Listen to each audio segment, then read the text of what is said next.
Hey, St. John. Welcome to the Post-Sermon Podcast. I am Deaconess Dahlia, and with me today is Vicar Tim. Hello. How are you doing today? Oh, I'm doing well. How are you? Doing well. We are going to be discussing your sermon from this past Sunday. Tell us, what is the text that you preached on? So I preached on John 6, 1 through 15. This is the feeding of the 5,000 in John, where Jesus goes up a mountain with his disciples. A great crowd follows them. Jesus is concerned about their well-being. Where are we going to buy bread for all these people? And he ends up miraculously feeding these even more than 5,000, thousands of people. There's 5,000 men plus women and children. And he feeds them all with just 5 loaves of bread and 2 fish. And what was the central teaching of your sermon? So my central teaching is that Jesus performs miracles in the Gospels, and that they ultimately point us to the greatest miracle, to the resurrection. That in these miracles we are in a sense often being pointed to the great miracle, the miracle that's going to affect each and every one of us. That Jesus' resurrection will affect us. That we have a promise from God that he will raise us from the dead on the last day, and that just like Jesus was raised from the dead, we too will be raised and we will never die again. So let's talk about a little bit about how you went about your sermon. A question you had asked at the beginning was, how do we approach miracle stories in the Gospels? And you talked about 2 different approaches, right? Yeah, so start out with almost like two approaches that we shouldn't take. We shouldn't just explain away miracles, like trying to find rational, logical, or scientific ways to explain how Jesus might have done this. The example that I had come across was that the feeding of the 5,000 was just Jesus, his example of sharing the 5 loaves and the 2 fish inspired everybody else in the crowd to share the food that they had already brought themselves, and thus, Jesus doesn't actually do a miraculous multiplication of the bread and the fish. Instead, he just inspires people to give. So did you read that explanation online? Yeah, that's where I'd come across it. I think I'd even come across it at some point previously, but I did find it again online, on a little Google search, and certainly it's, in a sense, you can almost see why it may be attractive to someone, because it even has a nice little moral teaching to go along with it. To share the food that you've been given. Yeah, okay. It could then be twisted to teach us, you should be sharing and being generous. As I laid out, that kind of moves the focus of the miracles away from Jesus, away from what he's doing, and onto us, onto our own actions. Miracles become less about what Jesus is doing and who Jesus is, and more about what we should be doing. And that, just in general, when we read the Bible too much like that, it almost becomes a little bit of a works righteousness, and that it becomes about my works and not about the works that Jesus is doing for me in the Bible.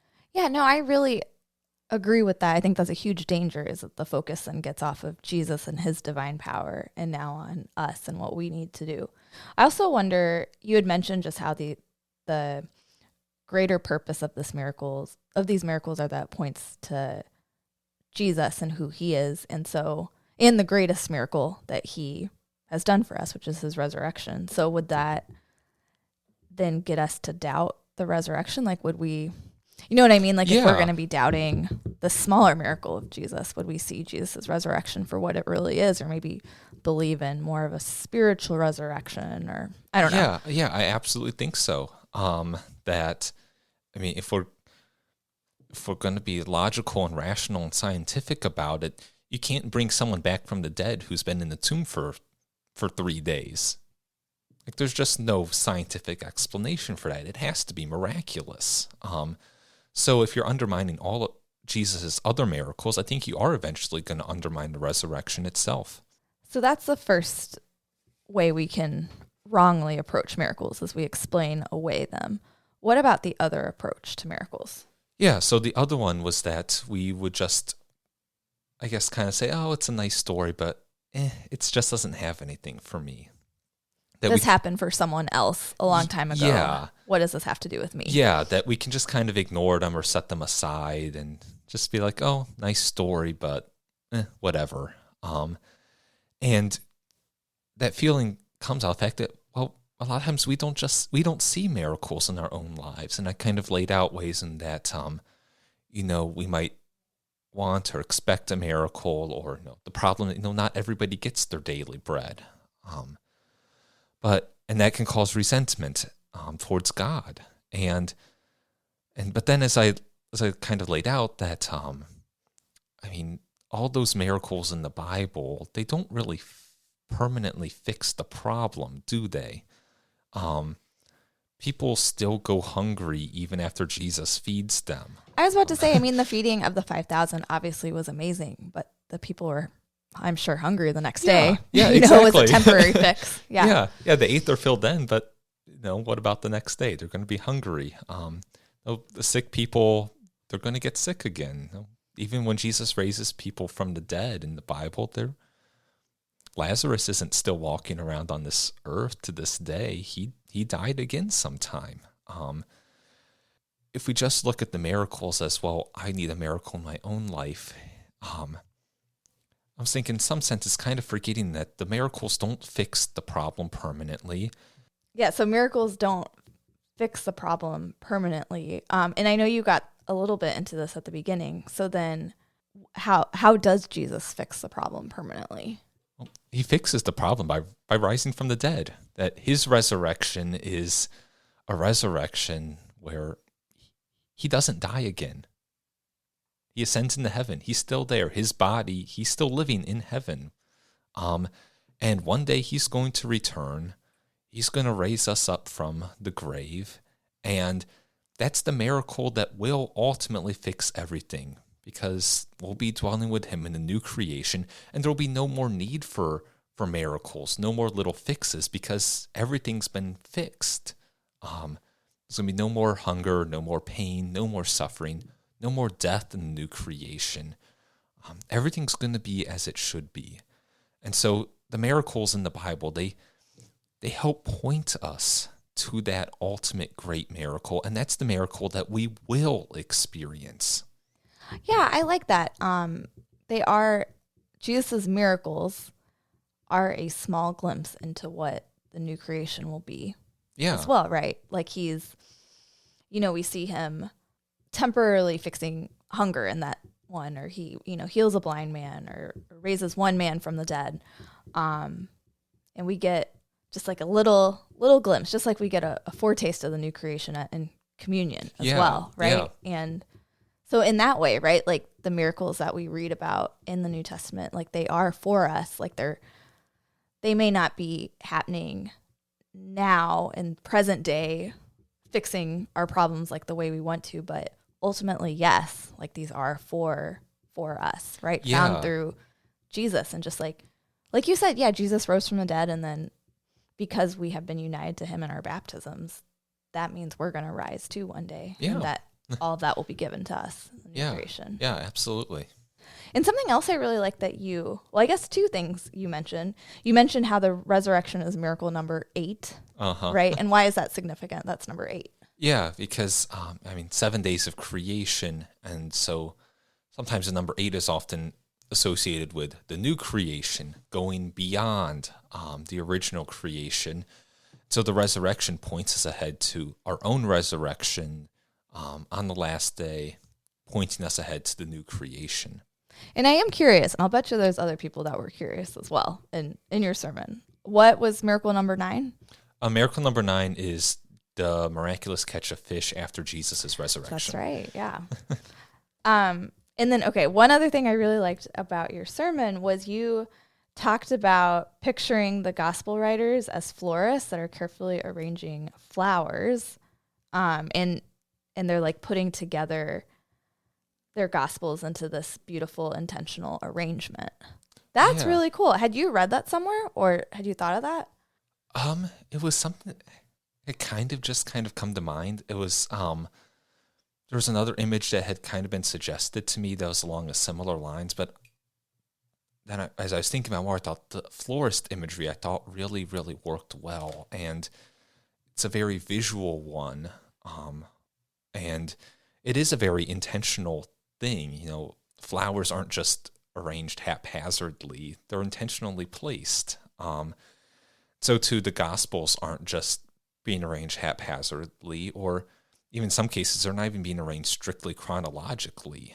They're being arranged in the ways that the Gospel writers want them to be arranged, to tell their story. Each writer has its own kind of story about Jesus that he's portraying, and yeah, they are putting together intentionally. Yeah, and so Gospel of John.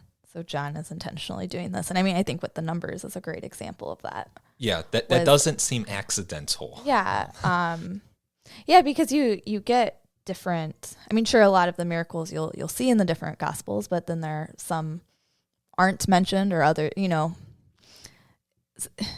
John was intentional about which ones he wrote about. Like they were part of, like you said, that arrangement of his purpose of when he was writing. And that wasn't all of Jesus' miracles, right? Yeah. So I guess and especially because in John, like he doesn't really give us like, Matthew, Mark, and Luke tend to give like, oh, Jesus went around the country healing many types of things. You get that kind of image quite a bit in those Gospels.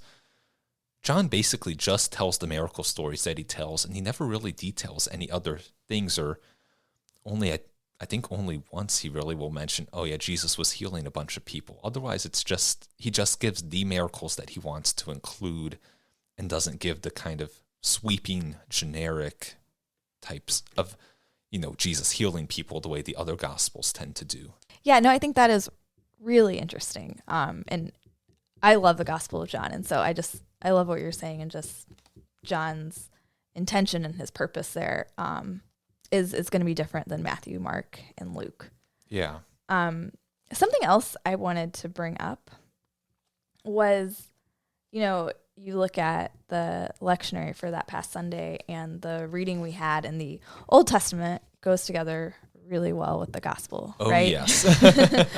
Oh, yes. Do you want to just briefly give us a summary of what that Old Testament reading was? Yeah, so the Old Testament reading is, people of Israel are in the wilderness during the Exodus. They've left Egypt, and, well, as they do all throughout the Exodus, they're complaining because they have no food. And so God miraculously sends bread from heaven, the manna that feeds the people in the wilderness for the entire 40 years until they enter into the promised land. So this reading isn't very intentionally paired with Jesus feeding the 5,000, because Jesus often does miracles that reflect Old Testament stories. So here he's feeding the people with bread, just as people in the wilderness were fed. If you read further on in John chapter 6, the connection becomes even more explicit as Jesus has further dialogue with those who are seeking more bread from him. And he's basically saying, believe in me. I am the bread of life. Yeah. Yeah. Believe in me, and you'll never be hungry again. And of course they don't understand what he's saying, but yes, we see all the time that Jesus does miracles that take an Old Testament miracle, and a lot of times do them even greater. Right, so in 2 Kings chapter 4, we get the story where Elisha feeds a group of 100 men with a small amount of bread. They don't think, oh, how are we going to feed all of us? And Elisha feeds these 100 people, and they even have leftovers. And that is reverberated in the feeding of the 5,000, except Jesus feeds way more people with less food, and there's even more leftovers. So I think there's a cool connection there in Jesus doing an Old Testament miracle, but he does it even better. Yeah, and I'm wondering then, I mean, you were explaining how to approach miracles that are in the Gospels, so can we approach these Old Testament miracles in the same way that we're approaching the ones in the Gospels? Because it seems like what you're saying, like they're also pointing to Jesus. If Jesus is reflecting the same, like similar ones. Yeah, at times they do. At other times, I think the other point that came out of my sermon that's really in the Old Testament ones is God showing care for people, especially people who may be in difficult times or in tough positions, like Israelites in the Exodus, Elijah raising the widow's son. But in all these Old Testament all miracles, of these are still pointing to what Jesus will do for his people, for the whole world. And the cool thing is that, like, in these Old Testament miracles, when like the prophets do miracles, like it's very clear that like the spirits of the Lord came upon them and they performed a miracle. In the New Testament, Jesus just does the miracle. He just speaks or blesses or touches the person, and the miracle just happens. Yeah, that's so interesting. I was just thinking about this on Sunday. In my Sunday school class, we were talking about Elijah raising the widow's son. Oh, yeah. And what does he do? He lays on the son 3 times. Yeah. And then I was talking about how Jesus raised Lazarus, and he just said, like, get up, Yeah. So you can kind of see that contrast there. Yeah. Oh, yeah. Yeah. So of course, the prophet Elijah points to the greater prophet being Jesus. Yes. Yeah. No, I think that's really fascinating. And even though your sermon did focus on the gospel reading and more on how John was telling the story, I think it is kind of cool to talk about right now about actually you can look at the miracles and all of Scripture, and it is telling a very similar thing. Yeah. Even if it's maybe a different aspect to it. Well, very good. Well, this wraps up the episode for today. Thank you for listening to our discussion. In case you missed the sermon or you'd like to listen to it again, the link to the sermon is in the show notes. You can also find the sermon on our church website, stjohndublin.org. If you, the listener, would like to submit a question about a sermon, please email us at podcast@stjohndublin.org. Thank you, Vicar, for joining me and for feeding us the word this week. My pleasure. Hey, take care, you guys. Bye. Bye.